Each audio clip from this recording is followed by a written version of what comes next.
Hey students, we are now ready to go ahead and start paper macheing the form. Now I had a really great question today. I had somebody who asked me, if I'm paper macheing a bowl and I'm removing a bowl, how am I going to remove the paper mache from my animal? So I have shared with you two different things and I am completely confusing you and I really apologize for that. The bowl, you have some choices with paper mache. Paper mache is a very versatile thing. You could create a hollow form, paper mache the outside of it, cut a hole in it, and make a piñata. Totally doable. If you are making a piñata, make sure that you have a way that the inside framework is sturdy but can be beaten open. You might want to go ahead and Google and see how people actually make piñatas. My sculpture here is going to be a solid sculpture, and the paper mache is just going to create an overall surface for me to decorate. I'm not going to remove it from there. If I were to make a paper mache bowl, I would actually use a bowl form. I would paper mache on top of it, and then the paper mache breaks off, kind of like an egg. When you break an egg, you get the stuff out from inside, but then it's a hollow form. So there's different options. If you are going to paper mache a bowl, or you're paper macheing a balloon or something like that, you're probably going to need 3 or 4 really good solid layers of paper mache on there. And that's going to make it nice and firm, and it's going to make it be able to hold itself. For my guy right here, I'm going to do 1 good layer of paper mache on his whole body.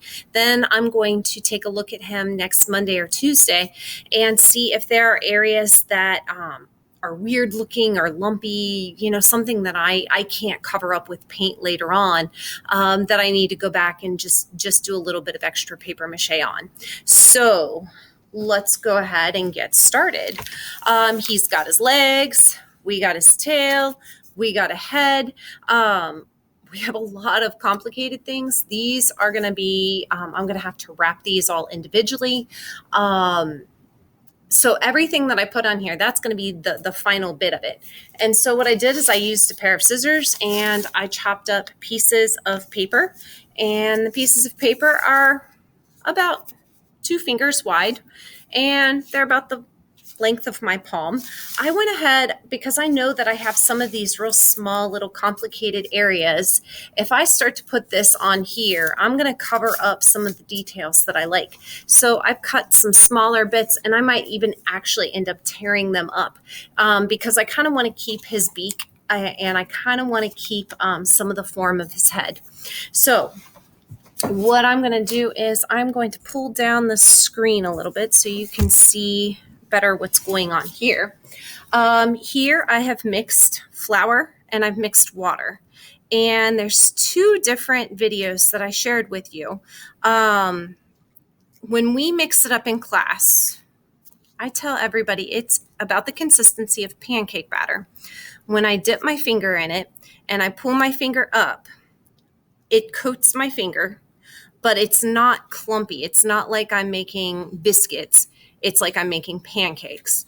So if you are familiar with crepes, crepe batter becomes a little bit too thin. So I'm going to take my dirty finger and I'm going to put it on here. I'm going to dip this in here, and I'm using my fingers to go ahead and I'm taking the excess off.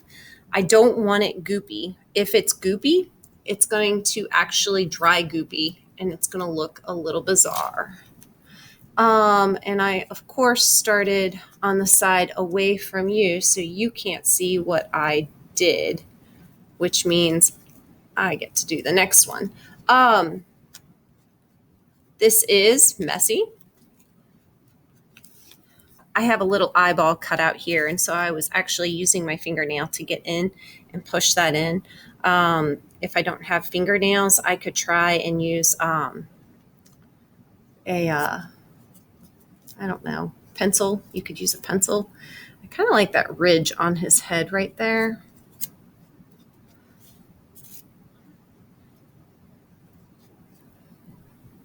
So I'm going to put this on here, and I'm smoothing it on and kind of pushing the excess batter away. But I know I had an eye cut out right in there, And so I'm using my finger to kind of gouge out where I want his eye to be and kind of cleaning that out. So that's how I'm going to go ahead and maintain my details. I want his mouth to appear open here.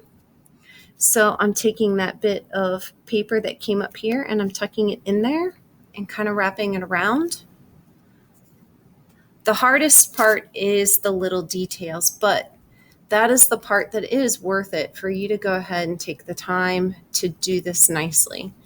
If I were doing a bowl, I would consider being very careful along the bottom, because your bowl is going to be flipped over and it's going to sit on the other side. And the bowl that I have in my classroom rocks back and forth. And she made the bottom of it really, really, really, really intensely thick, and it dried with a little lump. And so that's actually why I think that's why she just ditched it. She didn't take it home with her. So I'm going to come down here, and that's a lot of paper right there. And so I'm going to go ahead and peel off some of that because I don't need that much. I'm going to take some of this back here. I am overlapping my paper. So ultimately, I don't want to see any tape. And I have a little sculpture in here that I meant to show you. And of course, I didn't start by showing you. It was a project that I made in high school, and it's a little elf. And I did not put enough layers of paper mache on it. And I can see the tape through it, the masking tape. And the paint stuck to the paper mache really, really well. It did not stick to the tape very, very well. And so there are areas where the paper mache is, or the paint is chipping off. One thing that kids run into is that where they put two layers, like I have a layer that came here and a layer that came up here, and there was a bubble, and I want to cover that bubble. I want to make sure that that's nice and smooth, because when I go to paint it, I want it to be nice and smooth.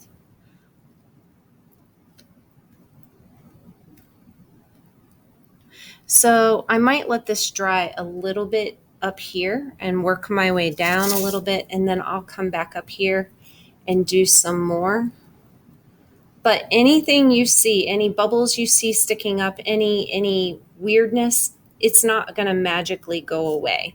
And it's part of just craftsmanship to be aware of it and trying to be cognizant enough to go back and to really kind of fill those areas in.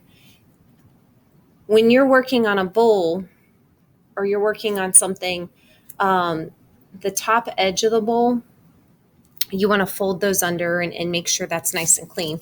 If you don't, when you're totally done with the bowl, you're gonna maybe you're gonna use your pair of scissors and you're gonna trim around the edge. After you're getting done, or after you get done trimming around the edge, what you probably would want to do is maybe go back and do one more layer of paper mache right along that edge. And what that'll do is that'll just seal that up and make it just look nice. As elementary kids, we let you get by with a lot because it's more important that you learn the process than it is that you really, really worry about craftsmanship. But you guys are getting older now, and this is a great time to start being thoughtful of craftsmanship. If you are a doctor and you go in, you're performing surgery on somebody, you want to make sure you have good craftsmanship. You don't want to leave the sponge on the inside of the person's colon that you were cleaning out or something, whatever the case is. There's all kinds of terrible medical malpractice, and it's just doctors who are not good craftsmen. They're not thoughtful of that. If you're a mechanic, an auto mechanic, you want to make sure that all the bolts you took off the car, they all get put back on the car at the end.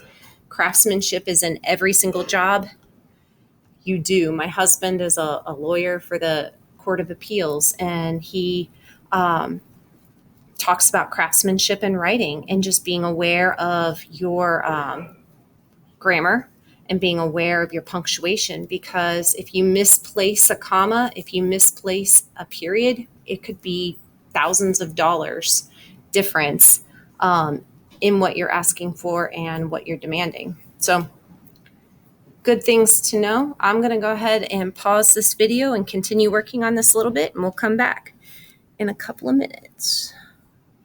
Well, probably in a half an hour on my end, but seconds on yours. See you in a minute. Okay, students, an hour and a half later, and I have this much more left. At this point, I just need to go home. It's Friday night. But I have his tail and his side left. However, I got this whole side completed. So on Monday, after I give this substantial time to go ahead and dry out, if I was at home working on him, if I were to take him home tonight, I would go ahead and probably work on him tomorrow, but he's wet and I don't want to put him in my car. Anyways, so when I go in here on Monday or in a couple of days or tomorrow or whatever, I'll look for areas that might be sticking up like this, and I might have to use my X-Acto knife to cut them out unless I can smash them down and kind of glue them down.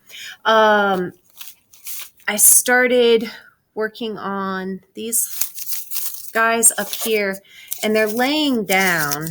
If I could get them to stand up until they dry, they'll actually stay in position, and then I can go back and cut that off. So there's a couple of them that are kind of starting to droop down just because of the weight of the actual paper mache. So as you're working on yours, that might be issues that you run into. I'm running into problems on his feet. I need to make sure that I cover these, but I don't want to do that until I'd like to get the top of him done, and then I'd like to go back and work on the feet, because this is what he's standing up on and he will stick to the surface. Hopefully you guys watch the video before you make it too far. I did cover my surface with this paper, and I did get paper mache on my clothes and on my pants.